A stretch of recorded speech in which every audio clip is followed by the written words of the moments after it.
وہ انعام یافتہ لوگ کون ہیں جن کے راستے پر ہم کو چلنا ہے، جو صراط مستقیم ہے، جو سیدھا راستہ ہے؟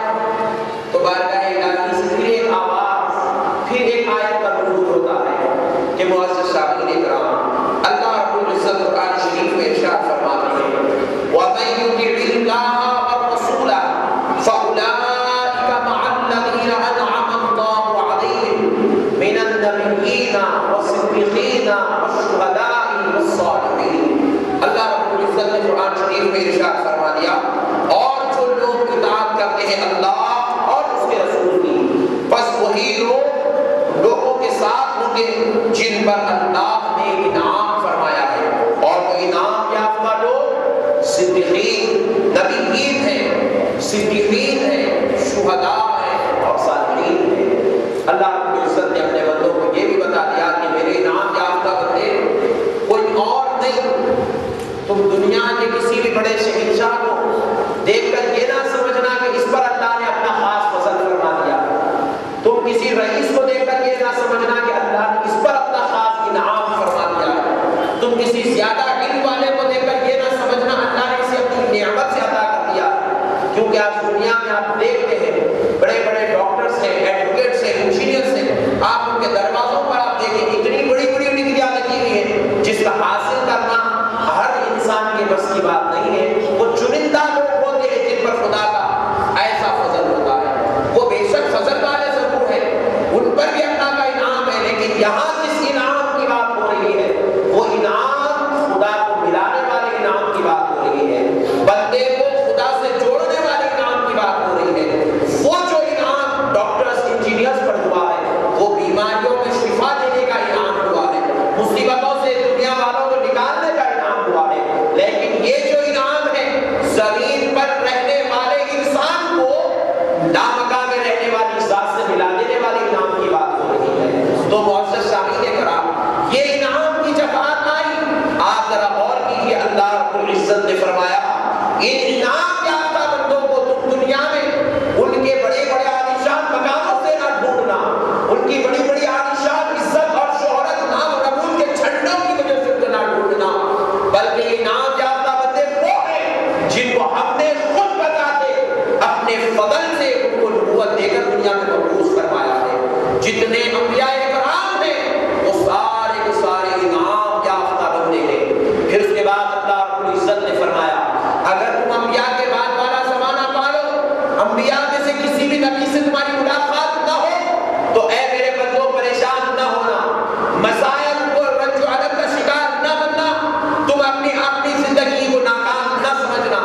اگر کسی نبی سے تمہاری ملاقات نہ ہو سکے، کسی نبی سے تمہارا جو ہے القاء نہ ہو سکے، تو پھر آؤ، اب ایک دوسری جماعت ہے جس سے اگر تم ملو، ان کی صحبتوں میں رہ جاؤ، تو تم کو انعام یافتہ بندوں میں شامل کر دیا جائے گا، تمہیں وہ انعام عطا کر دیا جائے گا جو انعام تم کو دیا گیا تھا۔ پوچھے اے اللہ دوسری جماعت کون ہے؟ تو اللہ نے فرمایا صدیقین کی جماعت ہے، وہ صدیقین ہیں، وہ اللہ کے نیک اور سچے بندے ہیں جن کو ہم نے صداقت کا جھنڈا عطا فرما دیا ہے۔ اور یہ ہر دور میں کائنات کی ابتدا سے لے کر کائنات کی انتہا تک یہ صدیقین ہمارے درمیان میں رہتے ہی رہتے ہوں گے۔ انبیاء کے بعد اللہ نے صدیقین کو وہ نعمت عطا فرمائی، انعام والی جماعت کا جو ہے اللہ نے ٹائٹل عطا فرمایا، اور یہ صدیقین کی جماعت قیامت کی صبح تک انشاءاللہ العزیز مسلمانوں کے درمیان صالحین، یہ نیک لوگوں کی جماعت، متقی، پرہیزگار، عابد، زاہد، یہ ایسی جماعت ہے جو ہر وقت اللہ کی بندگی میں، اللہ کی جو ہے بارگاہ میں سجدہ ریزی کرتے ہوئے، رکوع کرتے ہوئے، قعود کرتے ہوئے، قیام کرتے ہوئے ہمیشہ دین کی طرف جو ہے آپ کو ملوث نظر آئیں گے۔ ان کا دنیا سے کوئی تعلق نہیں، صالحین کا دنیا سے کوئی تعلق نہیں ہوتا۔ وہ دنیا ضرور کماتے ہیں، لیکن اس لیے نہیں کماتے کہ ان کو دنیا میں بس جانا ہے، بلکہ وہ دنیا اس لیے کماتے ہیں تاکہ ان کو دنیا میں موت کے آنے تک کی زندگی گزارنا ہے، اس لیے وہ دنیا کی طرف تھوڑی سی توجہ کرتے ہیں، باقی کی ان کی پوری زندگی بس اللہ ہی اللہ، اللہ ہی اللہ، اللہ ہی اللہ گزرتی ہے۔ یہ صالحین کی جماعت ہے۔ اللہ نے کہا یہ انعام یافتہ لوگ ہیں، تم ان کے ساتھ ہو جاؤ تو پھر اولئک وحسن اولئک رفیقا، اور پھر اللہ فرماتا ہے یہ لوگ کیا ہی بہترین دوست ہیں، جو ان کا دوست ہو گیا وہ میرا دوست ہو گیا ہے۔ اللہ اللہ۔ تو میرے پیارے بزرگ اور دوستوں، تو اب یہ انعام یافتہ لوگوں میں ایک شہداء بھی ہے۔ اب آئیے ان شہداء کی باعظمت باوقار جماعت پر ہم جو ہے روشن ڈالنے کی سعادت حاصل کرتے ہیں۔ معزز سامعین اکرام، شہید کا معنی کیا ہے؟ حضرت سیدنا امام فخر الدین رازی رحمۃ اللہ علیہ ارشاد فرماتے ہیں شہید وہ شخص ہے جو اللہ تعالیٰ کے دین کی صحت و سلامتی کے لیے، اللہ تعالیٰ کے دین کی صحت اور سلامتی کے لیے اور حق و صداقت کو بلند کرنے کے لیے اللہ کی راہ میں اپنی جان کو قربان کر دے، اس کو شہید کہا جاتا ہے۔ صحت و سلامتی کے لیے، حق و صداقت کا جھنڈا بلند کرنے کے لیے اللہ کی راہ میں اپنی جان کو جو قربان کر دے اس کو شہید کہتے ہیں۔ آپ دیکھیں حضرت امام حسین رضی اللہ تعالی عنہ میں یہ جو شہید کی تعریف امام فخر الدین رازی نے کی ہے، امام حسین تو خیر بہت دور کی بات ہے، وہ تو شہیدوں کے سردار ہیں، کائنات میں ان کے جیسا شہید اعظم تو کوئی پیدا ہوا ہی نہیں ہے۔ لیکن پیارے دوستو، کربلا تو کربلا میں جو ایک چھوٹا سا بچہ شہید ہو رہا تھا، آپ اس کی شہادت کو بھی دیکھ لیں تو یہ کما حقہ تعریف اس علی اصغر میں بھی آپ کو نظر آئے گی۔ صحت و سلامتی کس بات کی؟ اسلام کی صحت و سلامتی، دین کی صحت و سلامتی، حق و صداقت کا جھنڈا جب یزید نیچے کرنا چاہ رہا تھا، علی اصغر نے آگے بڑھ کر تیر کھا کر کہا بدبخت، میرے گلے میں تیر ڈالتا ہو تو ڈال لے، لیکن ہم نانا جان کے دین کے جھنڈے کو کبھی نیچے ہوتا ہوا نہیں دیکھ سکتے۔ حضرت علی اصغر رضی اللہ تعالیٰ عنہ نے شہادت کی اس جامعیت کو قبول کر کر دنیا کو بتا دیا کہ نانا جان کے گھر والے نانا جان کے لائے ہوئے دین کی حق و صداقت کے لیے اپنے گلوں پر تیر کو پیوست ہوتا ہوا دیکھ کر اللہ کا شکر ادا کر رہے ہیں۔ معزز سامعین، یہ تو شہید کی تعریف تھی۔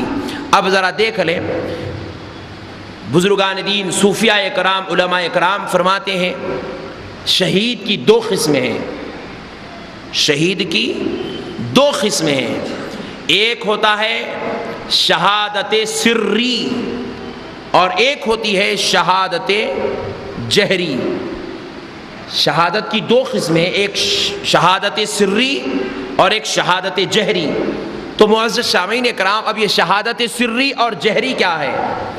فرماتے ہیں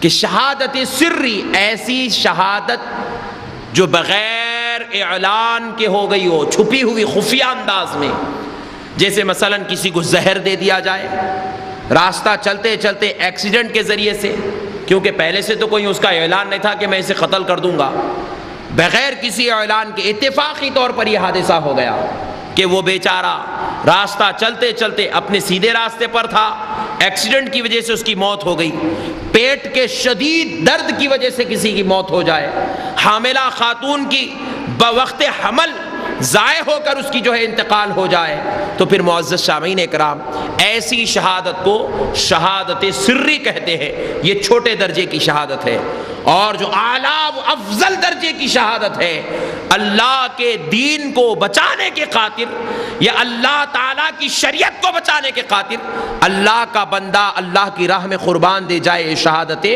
جہری، یہ سب سے اعلیٰ درجے کی شہادت ہے۔ اور شہادت جہری میں علماء کرام اور ایک بات ارشاد فرماتے ہیں، ظلمن اگر کسی کا قتل کر دیا جائے، بیچارہ کوئی غلطی تو نہیں کیا تھا لیکن اس کا قتل کر دیا گیا، بس اس غرض سے کہ کہیں وہ ان کے لیے مصیبت نہ بن جائے، کہیں وہ یہ جو گندے عزائم قتل کرنے والے اپنے اندر رکھتے تھے ان کے گندے عزائم کو وہ پائے تکمیل تک نہ پہنچا سکتے، لہذا اس شخص کو قتل کر دیا جائے، تو ظلمن جو شخص قتل ہو جائے اس شخص کی شہادت کو بھی شہادت جہری کہتے ہیں۔ معزز سامعین کرام، اب ذرا آپ دیکھیں حضور نبی کریم صلی اللہ تعالی علیہ وآلہ وسلم کے دونوں نواسے حضرت سیدنا امام حسن اور حضرت سیدنا امام حسین، ان دونوں میں اللہ نے ایک کو شہادت سری عطا فرمائی تھی اور دوسرے کو شہادت جہری عطا فرمائی تھی۔ حضرت امام حسن رضی اللہ تعالی عنہ کو زہر دیا گیا تھا، آپ کی جو شہادت ہوئی زہر کے دیے جانے کی وجہ سے ہوئی، اور اس وقت تمام اہل بیت اطہار، وہ جلیل القدر صحابہ نے پوچھا تھا، اے امام حسن آپ بتا دیں کہ آپ کو زہر کس نے دیا تو ہم اس کا قتل کر دیں گے، ہم اس سے بدلہ لیں گے۔ تو حضرت سیدنا امام حسن نے فرمایا نہیں نہیں، میں اس شخص کو اللہ کے حوالے کرتا ہوں، اللہ اسے جو چاہے بدلہ دے، اللہ جو چاہے اس کے ساتھ معاملہ کرے، میں اس کو اللہ کے حوالے کرتا ہوں۔ یہ شہادت سری تھی، امام حسن نے اس کا اعلان نہیں فرمایا، چھپی ہوئی شہادت۔ اور اللہ رب العزت نے حضرت امام حسن کو زہر دینے والوں کا جو انتخاب کیا، معزز سامعین کرام آپ غور کریں، بعض روایات میں آیا، لیکن اللہ بہتر جانے کہ وہ روایات صحیح ہے یا غلط ہے، کہا گیا کہ خود آپ کی زوجہ نے آپ کو زہر دیا ہے۔ میں صرف یہاں پر ایک بات یہ بتلانا چاہتا ہوں کہ ذرا غور کریں، سامنے والا پڑوسی یا محلے والا کوئی اور دوسرا تکلیف دے تو انسان کو اتنی تکلیف نہیں ہوتی جتنی گھر والی تکلیف دے تو تکلیف ہوتی ہے۔ اور حضرت امام حسن کی خود زوجہ، جیسے کہ روایات میں سنا گیا، بزرگوں سے بتلایا گیا کہ خود ان کی زوجہ نے انہیں زہر دیا، تو آپ اندازہ کریں کس قدر امام حسن پر تکلیف ہو رہی تھی۔ لیکن امام حسن پلٹ کر اسے یہ نہیں پوچھ رہے کہ تو نے مجھے زہر کیوں دے رہی ہے۔ اللہ اللہ۔ تو میرے پیارے بزرگ اور دوستو، یہ شہادت سری تھی، کیونکہ امام حسین اس بدبخت کے گندے عزائم کو جانتے تھے، ان کے برے ارادوں کو جانتے تھے۔ وہ جانتے تھے کہ اگر حسن ہمارے راستے سے ہٹ جائے تو پھر حسین اور دیگر اہل بیت سے ہمیں مقابلہ کرنا آسان ہو جائے گا۔ لہذا وہ لوگ حضرت امام حسن جو جلیل القدر امام تھے، خلفائے راشدین کے بعد جس شریعت کے جھنڈے کو اللہ اور اس کے رسول نے ان کے ہاتھ میں دیا تھا، وہ جھنڈا امام حسن کی جب ہاتھ میں آیا تو آپ کا دبدبہ سارے اسلامی مملکتوں پر ایسا غالب ہو گیا کہ امام حسن کے ہوتے ہوئے کوئی حسین کی طرف آنکھ اٹھا کر نہیں دیکھ سکتا تھا۔ لہذا امام حسن کو راستے سے ہٹانے کے لیے ان لوگوں نے نعوذ باللہ انہی کے گھر کے بعض لوگوں کا جو ہے استعمال کیا۔ تو الغرض، لیکن بعض علماء اکرام فرماتے ہیں کہ ان کی بیوی نے انہیں زہر نہیں دیا بلکہ دوسرے لوگوں نے انہیں زہر دیا۔ الغرض صحیح روایات کیا ہے اللہ اور اس کا رسول بہتر جانتا، لیکن یہ بات تو حق ہے کہ حضرت امام حسن کو زہر دے کر قتل کیا گیا۔ معزز سامعین اکرام، پھر اس کے بعد حضور سیدنا امام حسین رضی اللہ تعالیٰ عنہ پر شہادت جہری مکمل طور پر اثر کر گئی۔ حضرت امام حسین رضی اللہ تعالیٰ عنہ کو دھوکہ دے کر کوفہ بلایا گیا۔ عراق کی زمین کربلا کے میدان میں حضرت امام حسین رضی اللہ تعالیٰ عنہ اور ان کے ساتھ آنے والے شہدائے کربلا اصحاب امام حسین کو اس طریقے سے اس دردناک انداز میں شہید کیا گیا۔ یقین جانیے اتنی دردناک موت، اتنی دردناک علمناک شہادت حضرت آدم سے لے کر آج تک نہ تو کسی کی ہوئی نہ قیامت تک کسی کی ہوگی۔ اتنی دردناک موت حضرت سیدنا، اتنی دردناک شہادت حضرت سیدنا امام حسین اور اصحاب حسین پر گزری۔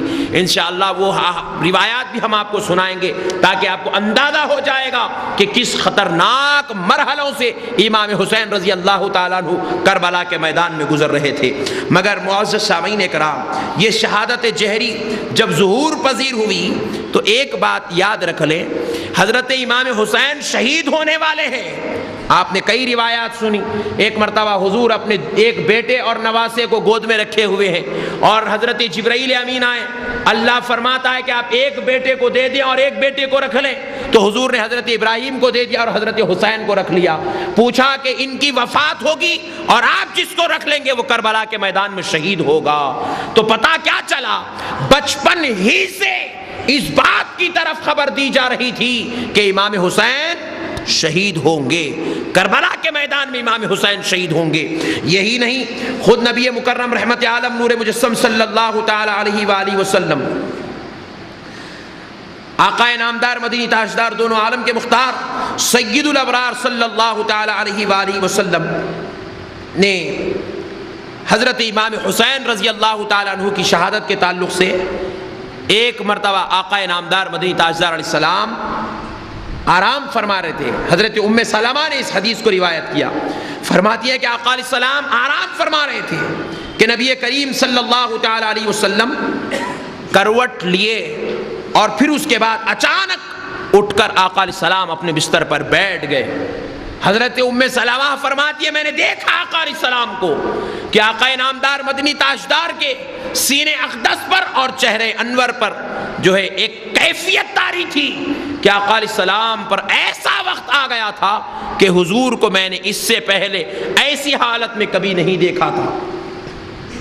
تو آقا نامدار مدنی تاجدار علیہ السلام سے حضرت ام سلمہ پوچھئے یا رسول اللہ آپ پر یہ غم اور علم کے آثار کیسے, یہ غم و ملال کے آثار کیسے؟ تو نبی کریم علیہ السلام فرماتے ہیں کہ اے ام سلمہ میرے پاس ابھی جبرائیل علیہ السلام تشریف لائے تھے اور انہوں نے میرے ہاتھ میں یہ مٹی دی اور میں نے جبرائیل سے پوچھا ہے جبرائیل یہ مٹی کہے کی ہے؟ آپ فرماتے ہیں کہ یا رسول اللہ یہ میدان کربلا کی مٹی ہے اور اس میں جو لال رنگ دیکھ رہے ہو یہ مٹی اس لیے لال ہوئی کیونکہ ایک دن اس مٹی کو حسین کے خون سے لال کیا جائے گا. اللہ اکبر.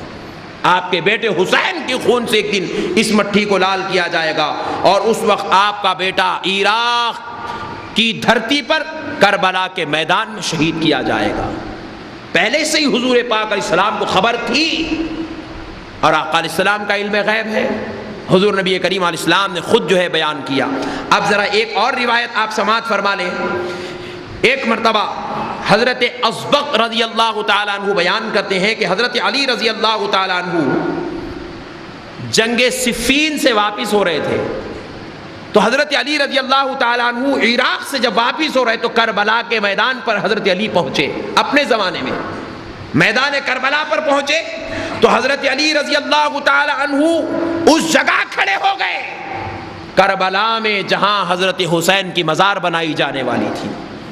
کھڑے ہو کر فرمایا اے میرے اصحاب سنو, اے رسول اللہ کے صحابیوں سنو, یہ وہ جگہ ہے جہاں میرے بیٹے حسین کو دفن کیا جائے گا. اللہ اکبر. پھر آنکھ میں آنسو جاری تھے, روتے ہوئے حضرت علی اور آگے بڑھے اور آگے بڑھ کر فرمایا دیکھو اس جگہ کو, یہاں میرے آل و اولاد میرے بچوں کے اونٹ یہاں بٹھائے جائیں گے. پھر اس کے بعد فرماتے ہیں اس جگہ کو دیکھو, یہاں میری بیٹیاں اور میری نواسیاں میرے پوتریاں یہاں بیٹھیں گی, یہاں ان کے کجاوے خیمے بنے جائیں گے. پھر اس کے بعد آگے بڑھ کر حضرت علی زمین پر بیٹھ گئے, زمین کو اپنے ہاتھ میں مٹی لے لیا, لے کر کہا اس مٹی کو دیکھو یہ وہ مٹی ہے, اس کے اوپر سے آل نبی کے خون کو بے دردی سے بہایا جائے گا. نبی کریم صلی اللہ علیہ وسلم تو علم غیب تو علم غیب, حضرت علی کا علم غیب دیکھو کہ وہ میدان کربلا میں پہنچ کر اپنے اصحاب کو بتا رہے ہیں یہ جگہ یہ ہوگا, یہ جگہ یہ ہوگا, یہ جگہ. اور یہ بات کوئی معمولی بات نہیں, یہ خصائص کبریٰ میں سر الشہادتین میں یہ بات لکھی ہوئی ہے. حضرت علی نے سب کچھ بتا دیا تھا, حسین یہاں قتل ہوں گے, یہاں ان کی مزار ہوگی. پھر اس کے بعد معزز سامعین اکرام, میں ایک بڑی لطیف بات آپ کی بارگاہ میں عرض کروں گا, انشاءاللہ آپ سوچیں گے اور اس سے آپ کو انشاءاللہ تازگی بھی مل جائے گی. جب نبی کریم علیہ السلام بھی بتا رہے ہیں کہ میرا حسین شہید ہوگا, حضرت علی خود بتا رہے ہیں میرا بیٹا یہاں شہادت پائے گا, میری گھر کی عورتیں یہاں بیٹھی ہوئی ہوں گی, ان کے اونٹ یہاں بیٹھے ہوئے ہوں گے, ان کے خیمے یہاں ہوں گے, یہ مٹی وہ ہوگی جس سے حسین کا خون لطپت ہو کر جائے گا. تو پھر پیارے بزرگوں اور دوستو, ایک روایت بھی پوری حدیث کی 320 کتابیں اٹھا کر دیکھ لیں, سارے واقعات و سیر کو چھان لیں, ایک روایت بھی ایسی نہیں ملے گی کہ کبھی رسول اللہ نے دعا کی ہو کہ اے اللہ حسین اور اصحاب حسین پر کربلا میں جو مصیبتیں آنے والی ہو اس کو ٹال دے. ایک مرتبہ بھی سرکار نے ایسی دعا نہیں کی, حضرت علی نے بھی نہیں کی, حضرت فاطمہ نے بھی نہیں کی، حضرت حسن نے بھی نہیں کی. ارے حد تو یہ ہے، شہید ہونے والے حسین کو بھی معلوم ہے کہ وہ شہادت پانے والے ہیں، انہوں نے بھی کبھی دعا نہیں کی. ارے حسین کو تو چھوڑو، ان کی گھر کی رہنے والی خادموں نے بھی کبھی ایسی دعا نہیں کی، کبھی حضرت سکینہ نے کبھی ایسی دعا نہیں کی، حضرت علی اکبر نے کبھی ایسی دعا نہیں کی.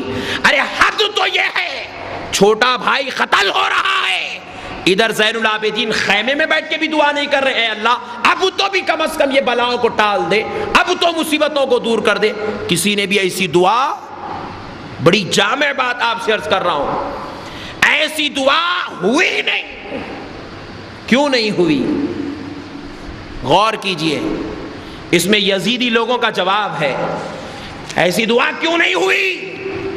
ہم کو اگر معلوم ہو جائے، کئی لوگ جو پریشان ہو جائیں گے کہ بھائی آج رات میں شہر میں بجلیاں گرنے والی ہیں، جمعہ میں اہتمام ہو جائے گا، خطیب صاحب بھی رونے لگیں گے، مولانا صاحب رونے لگیں گے، مؤذن صاحب، امام صاحب، بزرگ صاحب، پورے صاحب، گھر میں عورتیں جو ہے پورے ٹی ویاں بند کر کے مصلے بچھا کے بیٹھ جائیں گے، مولا وہ بجلیوں کو پہلے گرنے مت دے، اگر گرے تو پھر ہمارے اوپر مت گرا.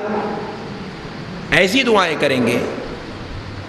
لیکن ذرا غور کرے، حسین اور اصحاب حسین 72 کے 72 کٹ گئے، کسی نے دعا نہیں کی. نبی اور اصحاب نبی، آل نبی نے کسی نے دعا نہیں کی. کیوں؟ نبی پاک دعا نہ کر کے، اصحاب و اہل بیت اطہار دعا نہ کر کے یہ بتا رہے ہیں ہم کو پیدا ہی اس لیے کیا گیا ہے کہ ہم کربلا میں شہید ہونے والے ہیں. ہم کو پیدا ہی اسی لیے کیا گیا ہے کہ ہم کو ایک دن کربلا میں شہید ہونا ہے، اور جب ہم شہید ہوں گے تبھی نانا جان کا دین بلند ہو جائے گا، تبھی اسلام بلند ہوگا، تبھی اسلام زندہ ہوگا، تبھی اسلام کامیاب ہوگا، تبھی قرآن بچ جائے گی، تبھی حدیث بچ جائے گی. ساروں کو پیدا کرنے کا مقصد عبادت کرانا ہے، اور اہل بیت مصطفیٰ کے پیدائش کا مقصد شہادت کا جام نوش کرانا ہے. اللہ نے اسی لیے ان کو پیدا فرمایا ہے، ان کے پیدا ہونے کا مقصد ہی شہادت تھا. اب اگر کوئی بولے بدبخت کہ وہ سیاسی جنگ کے لیے شہید ہوئے، تو نادان تو سمجھتا ہی نہیں ہے ان کے مقصد کو. یہ تو تیری عقل پر دوزخ کے پردے پڑے ہیں کہ تو ان کو سیاسی جنگ کہتا ہے. بھائی دیکھیں، مثال کے طور پر آپ ایسی دعا نہیں کرتے کہ اے اللہ میرے بچے کو اسکول سے جانے سے بچا لے، اے اللہ میرے بچے کو کالج جانے سے بچا لے. روزانہ میرا بچہ جائے گا، صبح سے لے کے شام تک بیٹھے گا، اس کی کمر درد ہوگی، لکھتے لکھتے پڑھتے پڑھتے تھک جائے گا، مولا میرے بچے کو یہ تھکن سے بچا لے. کسی نے آج تک دعا کی؟ کیوں نہیں کی؟ کیونکہ آپ چاہتے ہیں بچہ پیدا ہوا ہے تو پڑھ لکھ کے قابل بنے. اسی لیے رسول اور آل رسول نے دعا نہیں کی، کیونکہ ان کے پاس حسین کی پیدائش کا مقصد ہی شہادت کربلا تھا. اسی مقصد کے لیے حسین کو دنیا میں پیدا کیا گیا تھا کہ وہ اللہ کی راہ میں شہادت کو پائیں گے. اور اس لیے دعا نہیں کی گئی کیونکہ مولا جس چیز پر راضی ہو بندہ اس پر راضی رہ جائے، یہی سب سے بڑی رضا کا معاملہ ہے. اللہ کی رضا پر راضی تھے امام حسین. کہا مولا اگر تو مجھے شہادت کے لیے چن لیا ہے، لے میں تیری شہادت، تیری رضا کے لیے شہید ہونے کو بھی تیار ہوں. اے اللہ اگر میرے علی اصغر کی شہادت سے تو خوش ہوتا ہے، تیرے لیے میں علی اصغر کو شہید کرنے بھی تیار ہوں. وہاں حضرت ابراہیم اپنے بیٹے کو لے کر نکلے تھے، تو وہاں چھری چلنے سے پہلے اللہ نے بیٹے کو ہٹا لیا. اس شہادت میں جو کسر باقی رہ گیا تھا، وہ کسر کربلا کے میدان میں حسین نے پورا کر دیا تھا. اے اللہ دادا جان کے پاس تو نے اسماعیل کو تو بچا لیا، لے آج دادا کا بدلہ پوترا پورا اتار دیتا ہے کہ وہاں اسماعیل ہٹ گئے تھے، یا علی اصغر نہیں ہٹے گا. تیر چلے گی، حسین اپنے ہاتھوں سے اس کو زمین میں دفن کرے گا. جو کسر وہاں باقی رہ گئی تھی وہ کسر یہاں آ کر پوری ہو جائے گی. یہی نہیں، آپ اور ایک بات دیکھیں، اس خاندان نبوت پر ایک مرتبہ اور شہادت کی عظیم تر تکالیف گزری. حضرت سیدنا حمزہ رضی اللہ تعالیٰ عنہ، کون ہے؟ حضور کے چچا ہیں. حضرت حمزہ رضی اللہ تعالیٰ عنہ کے پاس جنگ احد میں اس حال میں حضرت حمزہ کو دیکھا گیا کہ حضرت حمزہ کا لاش مبارک گرا ہوا ہے زمین پر، اور کان قطر لیے گئے حضرت حمزہ کی، ناک قطر لی گئی حضرت حمزہ کی، اللہ اللہ، آنکھ لوچ دی گئی حضرت حمزہ کی۔ حضرت انس رضی اللہ تعالیٰ عنہ فرماتے ہیں جب حضور کو آپ کے عزیز چچا جس سے حضور بے حد پیار کرتے تھے اس حضرت حمزہ کے بارے میں اطلاع ہوئی، یا رسول اللہ بعض بدبختوں نے نہ صرف حضرت حمزہ کو شہید کیا بلکہ ان کے کان بھی قطر لیے، ان کی ناک بھی قطر لیے، ان کی آنکھ بھی لوچ لیے۔ نبی مکرم صلی اللہ تعالی علیہ وسلم کیا ارشاد فرماتے ہیں؟ امام حاکم نے اس حدیث کو روایت کیا، فرماتے ہیں فقال نبی کریم صلی اللہ علیہ وسلم نے فرمایا لولا ان صفیہ تجد لترکت حتی یحشر اللہ من بطون الطیر والسباء فکفہ من غرہ۔ نبی کریم صلی اللہ علیہ وسلم فرماتے ہیں اگر مجھے صفیہ کا خوف نہ ہوتا، یہ حضرت حمزہ کی زوجہ ہیں، ان کا خیال نہ ہوتا تو میں اپنے چچا حضرت حمزہ کو میدان میں ویسے ہی چھوڑ دیتا تاکہ پرندے گدھ ان کو نوچ نوچ کر کھا لے۔ اللہ اللہ، حضور فرما رہے ہیں۔ پوچھا گیا یا رسول اللہ آپ اس حال میں حضرت حمزہ کو چھوڑنا کیوں چاہتے ہیں؟ آقا نامدار مدنی تاجدار علیہ الصلوۃ والسلام نے فرمایا کیونکہ اللہ کی راہ میں جس کی جتنی ذلت ہوتی ہے، جو جتنا دردناک طریقے سے شہادت پاتا ہے، اللہ کے پاس اس کا درجہ اس سے بھی زیادہ بلند ہو جاتا ہے، اتنا ہی بلند ہوتا ہے۔ اور میں چاہتا ہوں کہ میرے چچا کا درجہ اللہ کے نزدیک سب سے بلند ہو جائے، اس لیے لوگوں نے ان کے کانوں کو قطرا تھا، لوگ اگر پرندے بھی میرے چچا کو کھا لے تو بروز محشر میں کہوں گا اے اللہ تیری راہ میں میرے چچا نے اپنے جسم کو پرندوں کو کھلا دیا، اب میں اپنے چچا کو کائنات کے سب سے بلند و بالا مقام پر دیکھنا چاہتا ہوں۔ لیکن حضور فرماتے میں ایسا نہیں کر سکا کیونکہ مجھے ان کی زوجہ حضرت صفیہ کا خیال تھا، اس لیے حضور اپنے ہاتھوں میں اٹھا کر حضرت حمزہ کو لے جانے لگے۔ لیکن پھر اس کے بعد کچھ حالات ایسے آئے، تفصیلی واقعہ اب وقت نہیں، حالات ایسے آئے کہ حضور نے ان کو پھر وہیں پر دفن فرما دیا، ان کی وہیں پر شہادت ہو گئی اور وہیں پر ان کی تدفین ہوئی۔ مگر معزز سامعین کرام، حضور جو چاہتے تھے وہ کر نہ سکے، مطلب ایک کسر باقی رہ گیا تھا کہ پرندے جسم کو کھا لیں، ایک کسر باقی رہ گیا تھا کہ ان کی لاش مبارکہ کو کوئی ہاتھ نہ لگائے، ایک کسر باقی رہ گیا تھا کہ اس لاش کو زمین میں اتارنے والا کوئی نہ رہے، کیونکہ حضرت نبی پاک علیہ السلام خود زمین پر اتارے تو اب ایک کسر رہ گیا تھا، تو اب حضرت آقا علیہ السلام نے ان کی میت میں شریک ہوئے، ایک کسر تو باقی رہ گیا تھا کہ کوئی اللہ کی راہ میں ایسا بھی شہید ہو جس کو کفنانے کے لیے کوئی نہ آئے، جس کو دفنانے کے لیے کوئی نہ آئے، پرندے ان کی لاشوں پر بیٹھ جائیں۔ اللہ اکبر کبیرہ۔ اب آئیے پیارے دوستو، جو کسر حضرت حمزہ کی میت پر، جنازے پر، شہادت پر باقی رہ گیا تھا، وہ کسر کربلا کے میدان میں حسین اور اصحاب حسین پر پورا ہو چکا ہے۔ آپ دیکھیں، اب میں ان کی بات نہیں، خود یزیدیوں کی ایک بات سناتا ہوں، سن لیں گے تو آپ کو اندازہ ہوگا کہ اصحاب حسین پر کتنی دردناک تکالیف گزری ہے۔ معزز سامعین کرام، نبی کریم رحمت عالم نور مجسم صلی اللہ تعالی علیہ وآلہ وصحابہ وسلم کی آل و اصحاب کے صدقے اور قربان جائیں کہ ایک دن حضور تاجدار کرم رحمت عالم نور مجسم صلی اللہ تعالی علیہ وآلہ وسلم نے اپنے آل و اولاد کے لیے جو شہادت کا مقام دیکھا تھا، اللہ نے وہ مقام حضرت حسین کو عطا فرمایا۔ جب واقعہ کربلا ختم ہوا، یزیدی لشکر میں سے چند لوگ یزید کے پاس آئے اور آ کر جشن منانے لگے۔ دوران جشن یزید نے پوچھا تم نے آل مصطفیٰ کو کس حال میں چھوڑ کر آیا ہے؟ ان کے اوپر کیا کیفیتیں گزر رہی ہے؟ وہ کس حال میں ہے؟ اللہ اکبر کبیرہ۔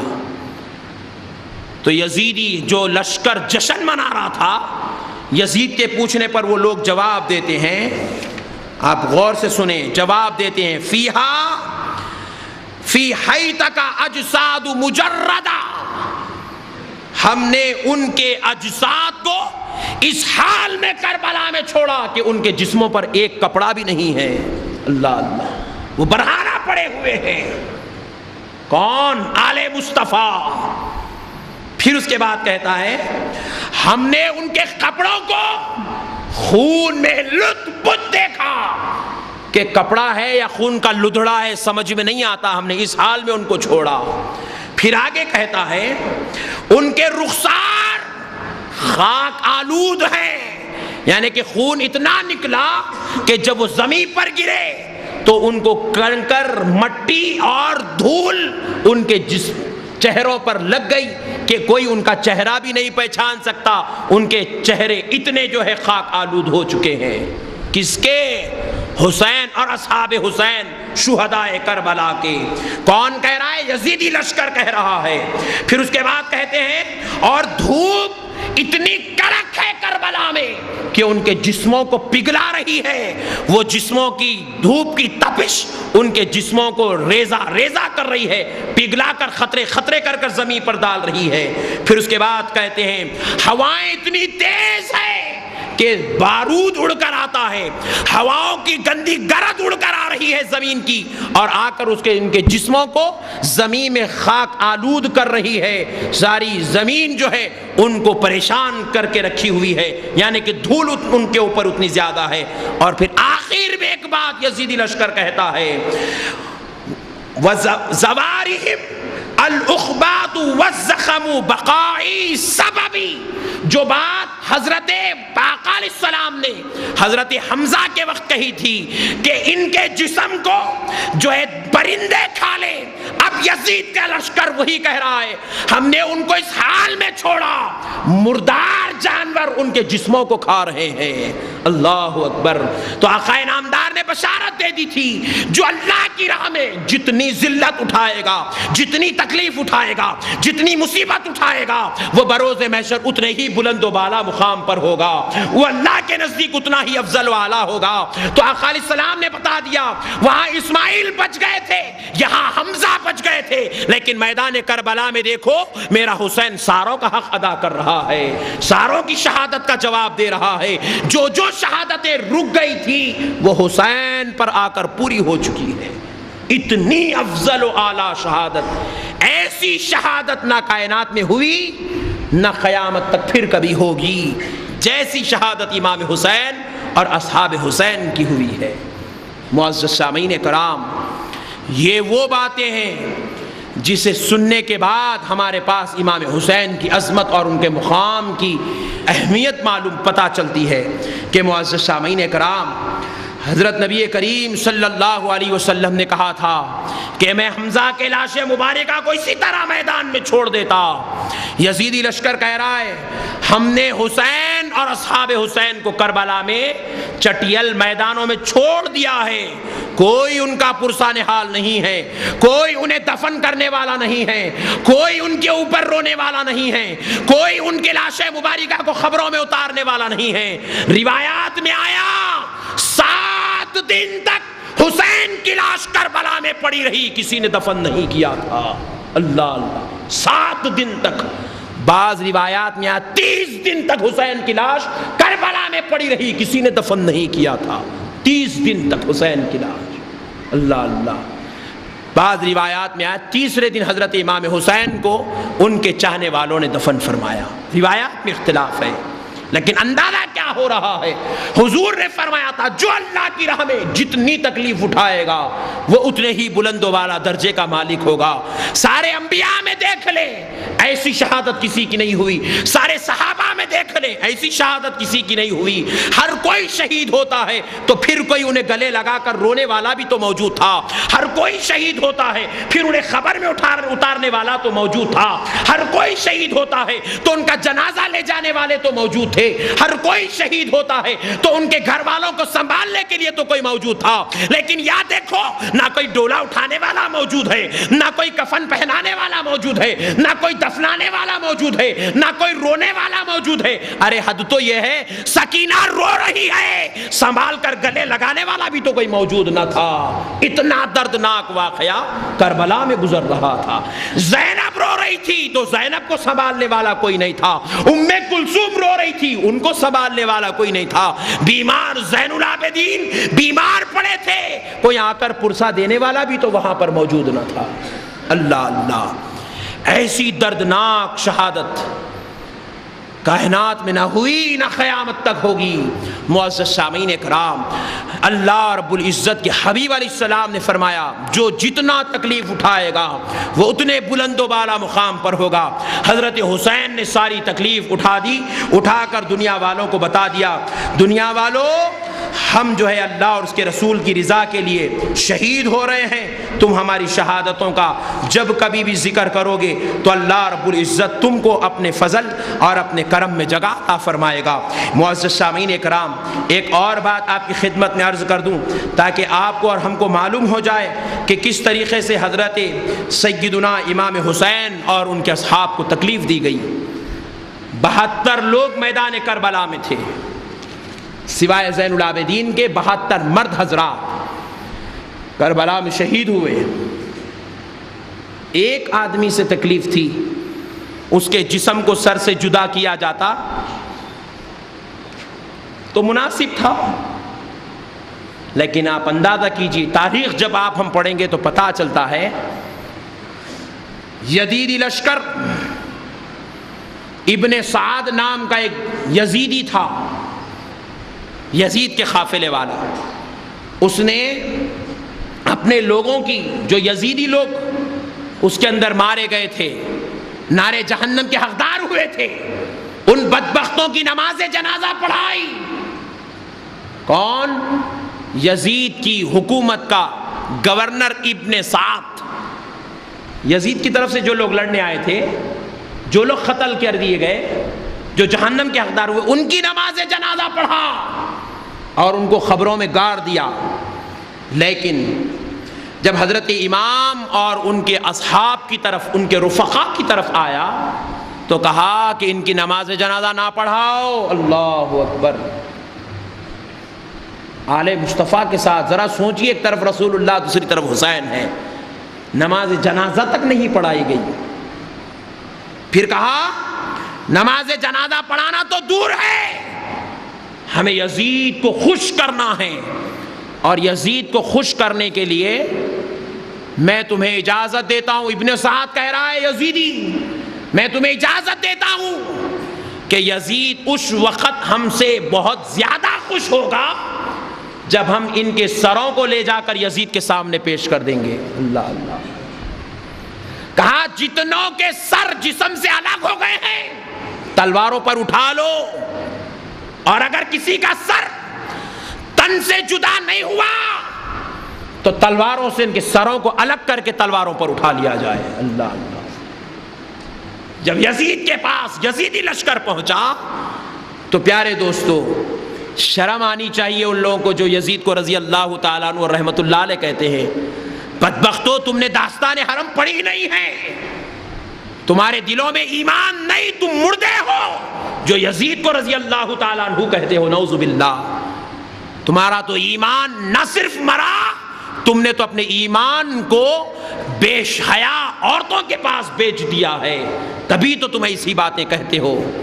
دیکھو ابن سعد جب اپنے ساتھ والوں کو کہا کہ ان کے سروں کو لے کر یزید کے پاس چلو, یزید بڑا خوش ہوگا, تو صرف اور صرف یزید کو خوش کرنے کے لیے امام حسین کا سر انور اور اس کے اندر نبی کریم صلی اللہ علیہ وآلہ وسلم کے خاندان کے 20 لوگ تھے.